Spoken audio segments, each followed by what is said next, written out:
Hello. Now let's read this question, and the question says that the mean and standard deviation of the marks of 200 candidates were found to be 40 and 15 respectively. Later, it was discovered that a score of 40 was wrongly read as 50. Thus, correct mean and standard deviation respectively are. Now let's see the options. Option A 14.98, 39.95.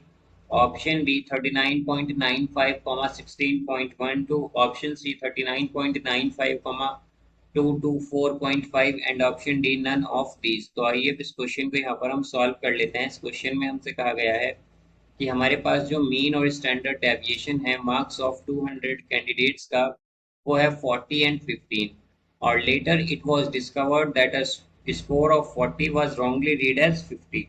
तो हमें बताना है कि correct mean and correct standard deviation यहाँ पर क्या होगा। तो इस क्वेश्चन में हम की कॉन्सेप्ट कॉन्सेप्ट यूज करेंगे, दैट वेरिएंस और sigma square xi is equal to summation xi square by n minus x bar square.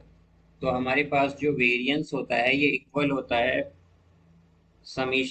Summation x i square by n minus x bar square के, और x बार यहाँ पर mean होता है हमारा, और वेरिएंस को हम रिप्रेजेंट करते हैं सिग्मा स्क्वायर से। तो अब अगर हम देखें तो हमारे पास क्या होगा, मीन जो है यहाँ पर हमारा मीन होता है, इसे हम रिप्रेजेंट करेंगे एक्स बार से, और ये इक्वल होता है समीशन एक्स आई बाय एन के। तो मीन हमें क्या गिवन है, यहाँ पर मीन हमें गिवन है 40। तो 40 इक्वल होगा समीशन एक्स आई बाय एन के। एन क्या है यहाँ पर, नंबर ऑफ कैंडिडेट्स, तो वो है 200। तो यहाँ से हमारे पास जो सम आएगा इनके मार्क्स का वो होगा 8000।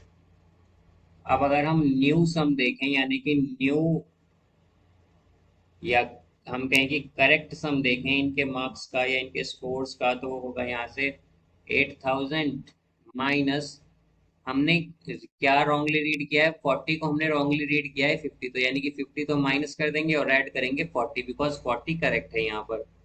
तो ये आ जाएगा हमारे पास 7990। अब अगर हम करेक्ट मीन देखें तो करेक्ट मीन क्या होगा, यहाँ से करेक्ट मीन होगा यहाँ पर करेक्ट समीशन एक्स आई बाय एन। तो करेक्ट समीशन एक्स आई क्या आया है, 7990 बाय एन।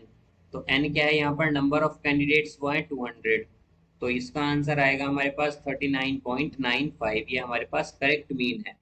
तो अब अगर हम देखें तो हमें यहाँ पर वेरिएंस जो होता है ये इक्वल होता है summation x i square by n minus x by square के, और वेरिएंस जो है ये बेसिकली इक्वल होता है वेरिएंस, या हम कहेंगे हमारे पास जो सिग्मा स्क्वायर एक्स आई है ये इक्वल होता है स्क्वायर ऑफ स्टैंडर्ड डेविएशन के।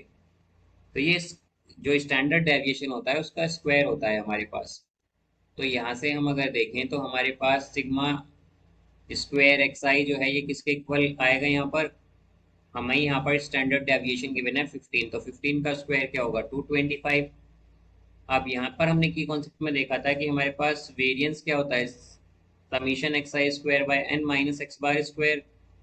तो ये हो जाएगा 225 is equal to summation x i square क्या होगा, इसे हम समीशन एक्स आई स्क्वायर ही रखेंगे, डिवाइडेड बाय एन। तो नंबर ऑफ कैंडिडेट है 200 माइनस एक्स बार स्क्वायर। तो हमारे पास मीन क्या है यहाँ पर, मीन है 40। तो 40 का स्क्वायर होगा 1600। तो अगर हम देखें तो ये आएगा हमारे पास 1825 into 200 is equal to summation x i square.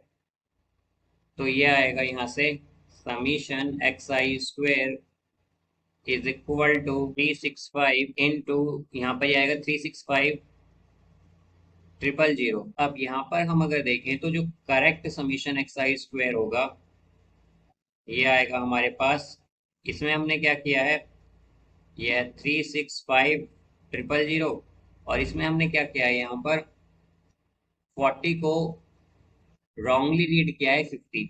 तो 40 क्या करेंगे हम, ऐड करेंगे तो 40 का स्क्वायर होगा 1600, और माइनस करेंगे 50 का स्क्वायर यानी कि 2500, बिकॉज ये हमने रॉन्गली रीड किया था। तो यहाँ से आएगा कि 64100। तो ये correct summation x i square है।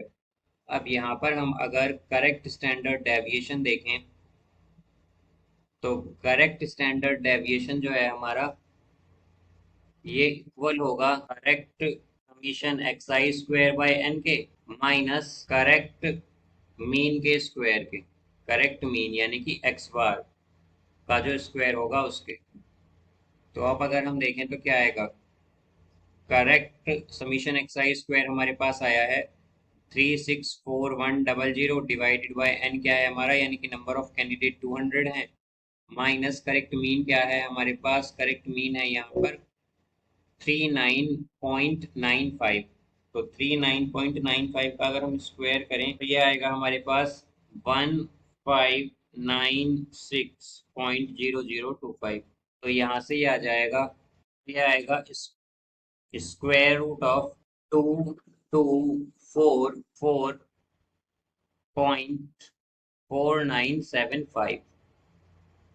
तो ये आएगा, यहाँ पर देखें तो ये होगा हमारे पास 14 पॉइंट। तो हमारे पास जो करेक्ट स्टैंडर्ड डेविएशन होगा वो होगा यहाँ पर 14.8।